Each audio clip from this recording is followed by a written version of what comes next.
Ito, dumating na nga yung aming order ng mozzarella cheese. Ayan, ini-slice namin ito.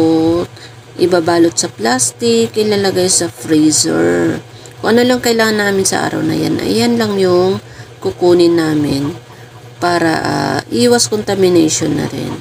Siyempre, alam nyo naman yung mga cheese, madali din masira pag labas-pasok sa freezer o sa refrigerator natin. Ayan. So, ang 4 kilo na ito ay umaabot na sa amin ito ng 5 days. Then, nakakamura pa ako dito dahil mas mura siya kumpara sa minimum order na 2 kilo.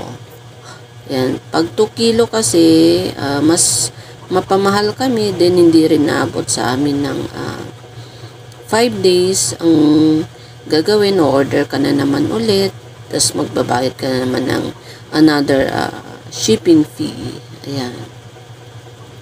So, ganyan lang. Pinabalot namin isa-isa. Din ilagay sa freezer. Ayan. So, hanggang dito na lang. Thank you for watching.